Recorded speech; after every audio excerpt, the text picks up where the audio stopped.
a giant of American literature. Absolutely. Not just a classic, but something more fundamental. Right. Harper Lee's To Kill a Mockingbird from 1960, but it still hits hard. It's way more than just, a high school reading assignment. It really is. It's this foundational text about moral action, about empathy. When you see them through a child's eyes, unfiltered. It's such a powerful framework, and the sources don't just label it historical fiction. They see it as this timeless call. A call for what, specifically? Justice. Justice, integrity, absolutely. And it anchors itself on this really challenging idea of courage. Challenging how? Well, that standing up for what's right, even when the system is against you, even when defeat feels certain. That's the real test. That's the height of strength, according to Lee, and the analysis backs it up. It's choosing kindness, choosing principle over, fitting in or winning. Yeah, absolutely.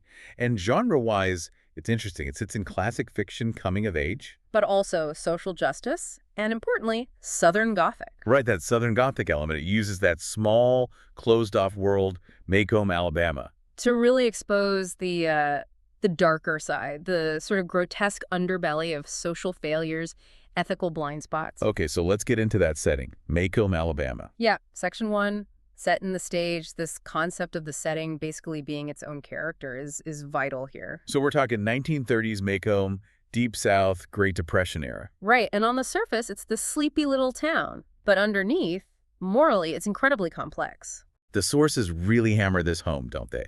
That Macomb isn't just background. Not at all. It's drawn meticulously, deliberately to be this microcosm. A microcosm of America's, moral hypocrisy. Exactly. Deep-rooted hypocrisy, where tradition, prejudice, those are the real laws. More powerful than the actual Constitution in practice. In day-to-day reality, yes. That's what the analysis points to. You mentioned hypocrisy, and the sources definitely dig into how rigidly structured this society is. No, incredibly stratified. It's not just the racial prejudice, though that's obviously huge. No, it's also class and gender roles. They're ironclad. Everyone in Macomb has their place, and they're expected to stay in it. That's right. And we should probably spend a moment on those social boundaries because they're key to understanding the injustice. Okay, yeah. How do they play out? Well, think about who faces injustice. Tom Robinson, obviously, but also Boo Radley. Their fates are tied to these rigid lines. Break down the layers for us. Okay, so you've got the respectable white folks, educated townspeople like the Finches. Right. Then you have farmers like the Cunninghams. They're really poor, hit hard by the Depression. But there's a key difference there, isn't there?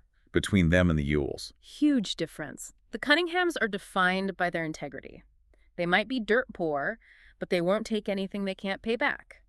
Remember when Scout gets told off by Calpurnia? For embarrassing Walter Cunningham at dinner, yeah. Because he poured syrup all over his food. Exactly. Calpurnia's lesson is, they're poor, yes, but they have dignity, their company. That's a really important distinction. Poor, but morally solvent, you could say. Precisely. Now contrast that with the Ewells. Okay. Also poor. Also poor, but seen completely differently. They're considered white trash. Morally bankrupt, entitled even. And the town sort of tolerates them breaking rules. Yeah, like Bob Ewell hunting out of season. The community kind of looks the other way on minor stuff. Why? Because, the analysis suggests, it's easier to tolerate their small infractions than to confront the bigger moral decay they represent. Wow, so prejudice isn't just aimed outwards. Not at all. It operates within the white community, too, to keep that strict social order. And it kind of excuses the Ewells' behavior because, well, they're the absolute lowest rung of white society. So the Ewells are protected by their race. But totally scorned for their class and their lack of morality. They really embody that Southern Gothic feel, then. The decay hidden under the surface. Perfectly. The moral rot hiding behind the polite, sleepy facade. And when Bob Ewell makes his accusation against Tom Robinson... He's using the one thing he has, his whiteness. Exactly. He's leveraging that white privilege, no matter how poor or despised he is himself, just to feel superior and prop up that shaky class position. And the genius of the narrative is we see all of this complexity unfold through Scout's eyes. Through the innocent eyes of a child, yeah. Scout Finch, she gives us that perspective without the adult rationalizations. She sees the inconsistencies, the unfairness. Right. The sources really highlight that idea. Children see truth more clearly before society teaches them prejudice. Scout's initial view is all logic and fairness. So when the adults act Illogically or unfairly? She's confused. And her confusion signals to us, the readers, that we should be questioning these norms too. She's trying to make sense of it all. The Maycomb she loves versus this darker side. Exactly. Trying to reconcile those two things. And the moral center is the Finch family. Scout, her older brother Jem, and their father, Atticus. Atticus, the principled lawyer. And here's that fascinating detail from the sources. About Atticus being based on Harper Lee's own father. Yes, Amasa Coleman Lee, a real small-town lawyer in Alabama who, get this, defended 2 black men accused of murder back in 1919. Wow, so that real history gives Atticus's character even more weight. Immense weight. It grounds him as this model of integrity, especially under pressure. He's the ethical anchor. And the way the story's structured, as the sources point out, is really clever, these 2 parallel plots. Right, showing 2 different kinds of community-inflicted injustice and prejudice. First, you've got the big public drama. Atticus defending Tom Robinson. That forces the town's systemic racism out into the open. The legal drama, yeah. High stakes. Forces a confrontation. And then second, there's the more private, intimate plotline. Scout and Jem's obsession with Arthur Boo Radley, their mysterious neighbor. Who starts out as this local bogeyman, right? A figure of fear based on gossip. Exactly. Grotesque horror born from rumor and fear. But he eventually becomes this symbol of, well, misunderstood innocence, private suffering. And it's when these 2 stories collide, that's when the kid's worldview really shatters. That's the transition from that childhood idealism straight into a much harsher reality. Let's move into that reality then. Section 2. The confrontation of racial injustice. Yeah, the Tom Robinson trial. This is the absolute core of the book's moral reckoning for Maycomb. Atticus, a respected white lawyer, takes on the defense of Tom Robinson. A black man, falsely accused by a white woman, Mayella Ewell, of rape. And this sets up the central conflict. Justice versus this deeply ingrained prejudice. This is where the novel just rips the cover off the issue of racial injustice. The sources are clear. This isn't just about bad individuals. It's systemic. Absolutely systemic. It reveals this deep, pervasive moral corruption. The racism isn't just overt hatred, although that's there too. It's woven into the fabric of the town, the legal system itself. Exactly. Woven right in. It basically predetermines the outcome, regardless of the actual facts or evidence. The community's social rules act like a barrier to any real fairness. Even though Atticus's defense is, well, brilliant, legally sound. It's a masterclass. He proves, really beyond any reasonable doubt, that Tom couldn't have done it. Because of Tom's arm injury, right? His left arm is useless. Completely useless since a childhood accident with the cotton gin. And Mayella's injuries. They point to someone left-handed. Precisely. Atticus even has Bob Ewell write his name to show the court he's left-handed. It's methodical, clear. And he doesn't just rely on physical evidence. He paints a picture of Mayella's life, too. He does. He shows she was likely abused by her father, Bob Ewell. The evidence points strongly that way. And her testimony. It's full of holes.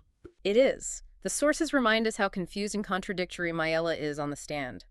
The physical evidence Atticus presents is concrete. But there's also the psychological layer. Yes, Atticus exposes her desperate loneliness, her isolation, even her maybe pathetic attempt to connect with Tom, crossing a huge social taboo. Which backfired horribly, Right. leading to the false accusation to cover it up, or maybe out of fear of her father. It's complex, but Atticus lays out how she's trapped by poverty, abuse, and the racial lines she dared to blur, however briefly. She blames Tom to save herself. So the evidence is overwhelming. The logic is clear. Any fair court. Any fair court would acquit, instantly. But this is Maycomb and the all-white jury. They convict Tom Robinson, despite everything. And that conviction, that's the moment the novel really forces you to confront a harsh truth. It's the most crushing blow. And it drives home this major insight from the analysis. Society often values its own structure, its hierarchy, more than actual justice. They had to convict Tom to keep the racial order intact. That's the inescapable conclusion. Tom's innocence simply didn't matter as much as maintaining Maycomb's racist social structure. Conformity trumped truth. This forces us to think about prejudice differently, doesn't it? Not just as act of hate. That's such a critical point for this deep dive. The sources really refine that definition. They argue racism here isn't just malice. Though there's plenty of that from people like Bob Ewell. Oh, definitely. But more insidiously, racism is blindness to humanity. Blindness to humanity. Hmm? Explain that a bit more. It's the systemic, almost psychological inability of the white community, represented by the jury, to grant Tom Robinson the same dignity, the same credibility, the same basic human rights as a white person. So it's not necessarily that every single juror actively hated Tom. Not necessarily. It's more that they couldn't see him as fully human under their own unwritten laws. His perspective, his life, his rights, they were invisible or irrelevant compared to upholding the white woman's claim, however flawed. And the scary part is how normal that felt to them. Exactly. That normalization is the core of the moral blindness. The jurors could convict an innocent man, go home, have dinner, see themselves as decent citizens. Because they weren't breaking their rules. They were upholding the town's tradition. Precisely. They saw it as maintaining order, not as committing a grave injustice.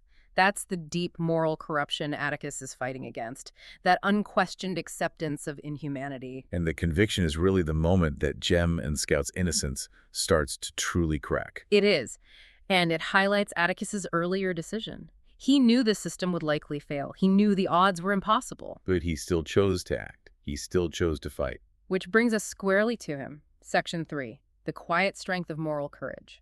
Right. Atticus Finch. He becomes the embodiment of moral courage. Absolutely. His decision to take Tom's case, knowing full well what it would mean. The social fallout, becoming an outcast, the threats. The danger to his own children even. And knowing, realistically, that the verdict was almost certainly predetermined. That's what defines his integrity.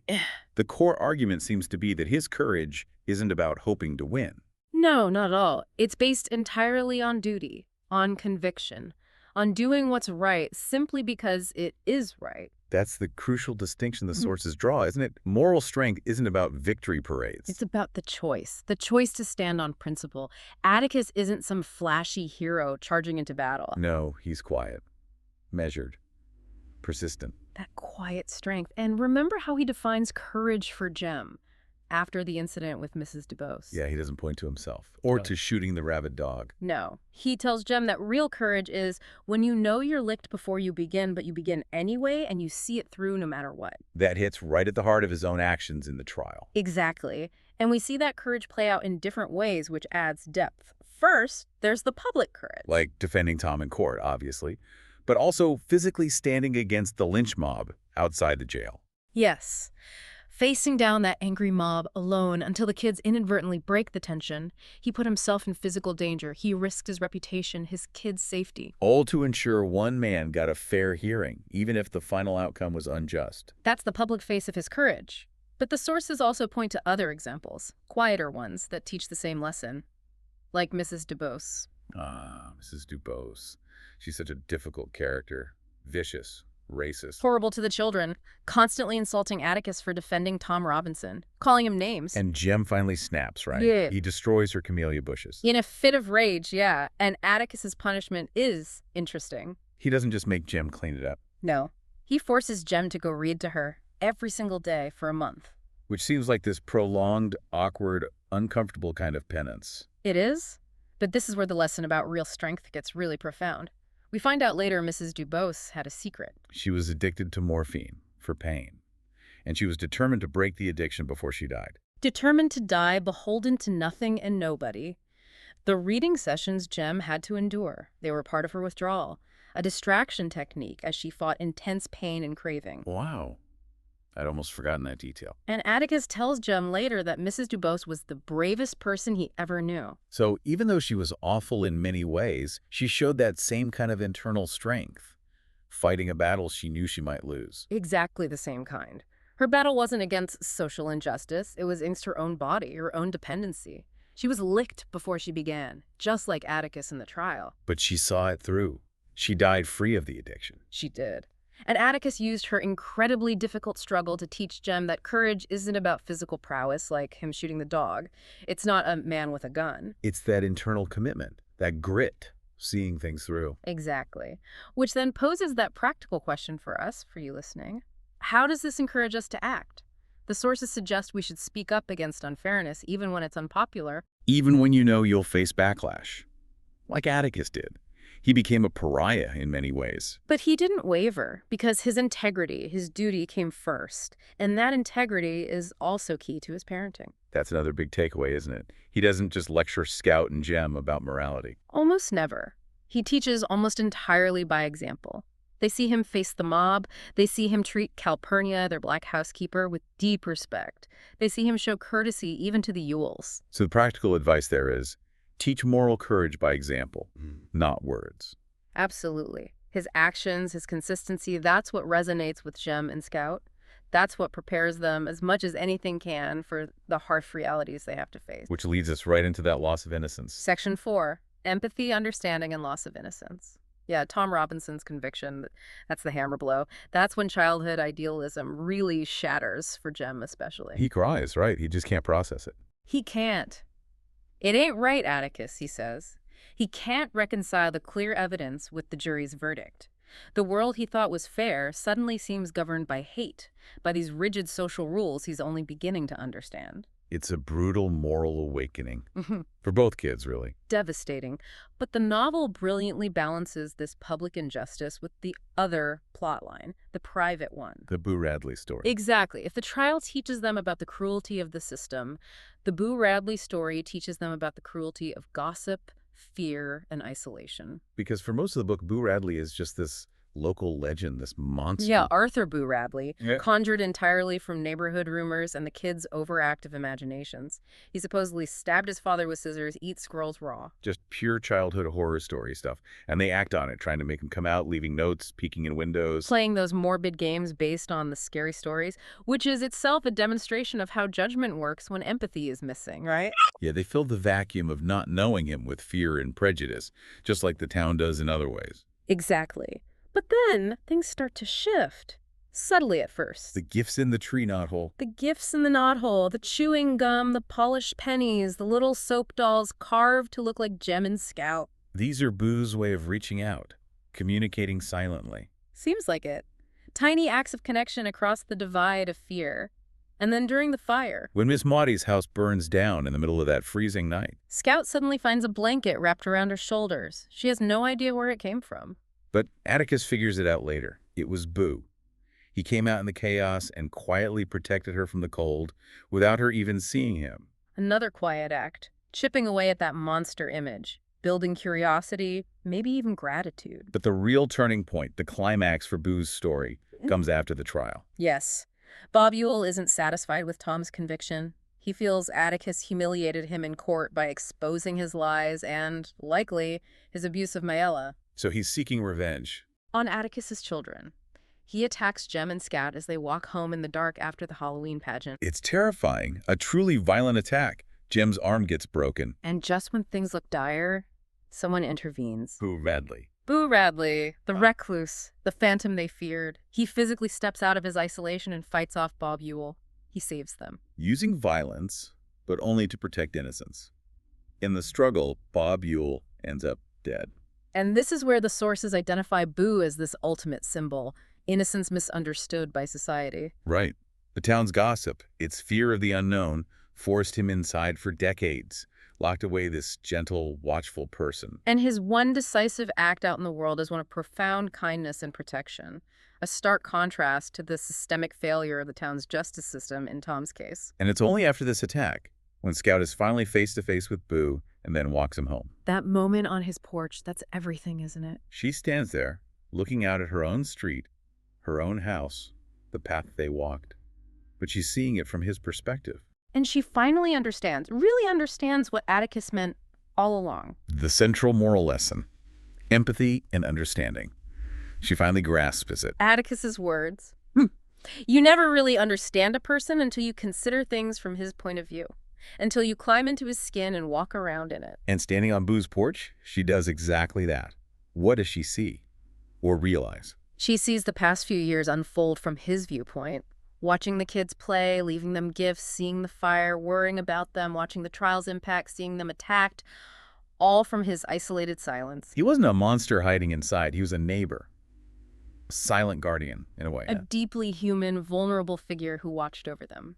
Her fear is replaced by understanding, by compassion. The analysis of empathy here is really powerful. It's presented as the root of all compassion. It is. The sources argue that true empathy is what bridges that gap between judging someone based on fear or rumor and actually understanding them. It's what Atticus practiced. With Tom, with Mrs. DeBose. And it's what Scout finally learns with Boo. seeing him not as Boo Radley the freak, but as Arthur Radley, the person who saved her life and deserves protection himself. And this leads to a really practical takeaway for anyone listening, doesn't it? This isn't some grand, abstract idea. Not at all. The book insists we need to practice empathy daily. Because understanding others, really trying to see from their perspective. That's what builds the foundation for a just community. The sources state it pretty clearly. Understanding builds justice. If the people of Macomb had practiced empathy, if they'd seen Tom's humanity or Boo's loneliness, Neither would have been destroyed, or nearly destroyed.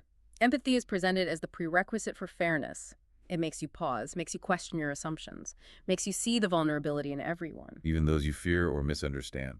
Okay, let's talk about the biggest symbol, Section 5, Symbolism and Practical Application. The Mockingbird. It gives the book its title. And Atticus gives the explicit instruction.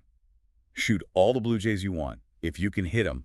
But remember, it's a sin to kill a mockingbird. Why a sin? Because mockingbirds don't do anything harmful. They don't eat up people's gardens, don't nest in corn cribs. They just make music for people to enjoy. They sing their hearts out. Exactly. So the mockingbird symbolizes innocence destroyed by evil, or innocence that should be protected from evil. These are characters who are fundamentally good, harmless, vulnerable.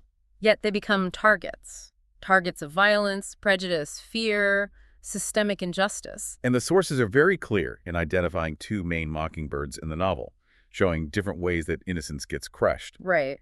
First, and most obviously, Tom Robinson. His innocence is destroyed by what? By systemic racism, by the prejudice baked into the legal system and the town's social code. He was a good man, kind, helpful, hardworking, a good father and husband. Yeah, he's convicted and ultimately killed solely because of the color of his skin and the town's deep moral blindness. His destruction is public, legal, brutal. Okay, and the second mockingbird. Boo Radley. Arthur Radley. How is his innocence targeted? His is misunderstood, neglected, almost destroyed by fear, gossip, and societal isolation. While Tom was broken by the system, Boo was damaged by the community's private judgments and whispers over decades. Forced into seclusion by rumor. Exactly. But unlike Tom, Boo gets a measure of protection in the end, after he saves the children and Bob Ewell is dead. Sheriff Heck Tate makes a crucial decision. He does. He understands that dragging Boo into the limelight, making him a hero, having him testify, it would be incredibly harmful to this intensely private, shy man. It would destroy him in a different way. Yes. So Tate decides to protect him. He declares that Bob Ewell fell on his own knife. An accident. Even though Atticus suspects, and we know, Boo was involved in defending the kids. Tate insists. He says, "Let the dead bury the dead this time, Mr. Finch." And crucially, he says dragging Boo out would be like shooting a mockingbird, wouldn't it? Directly tying Boo to Atticus's lesson, protecting the innocent. It's a moment of profound moral wisdom from an unexpected source. Tate chooses a greater moral good, protecting Boo's fragile peace over the strict legal truth. He shields the mockingbird. So pulling all these threads together, courage, empathy, protecting innocence, what are the final actionable takeaways for us? The so whats. The sources synthesize a few key points. First, and maybe most central, protect the innocent, the mockingbirds in every community. That means actively looking for vulnerability, standing up for people without power. Yes, and shielding them from unfair judgment or harm, even if it costs you something socially, like Tate did for Boo and Atticus tried to do for Tom. Okay, where else?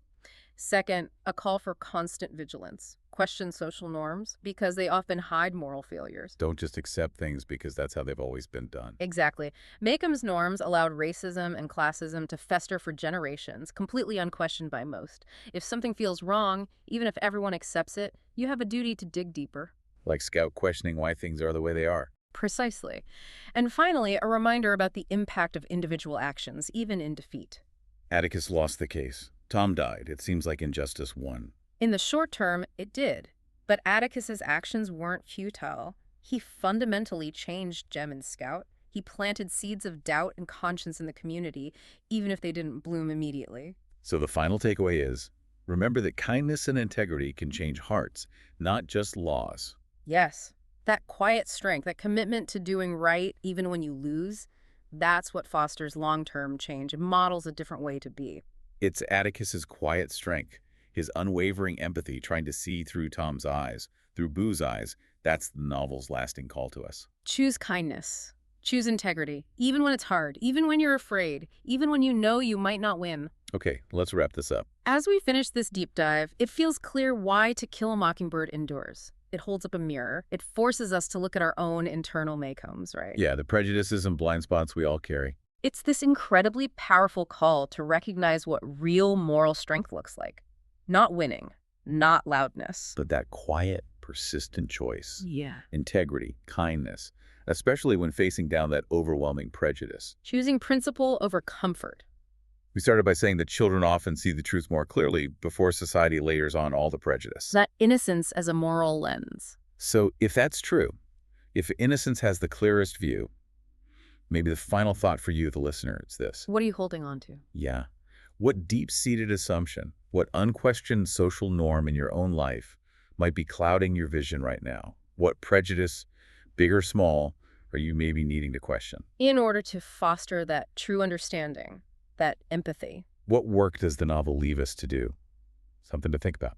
A challenging but necessary question. Thanks for diving deep with us on this one. We'll catch you on the next deep dive.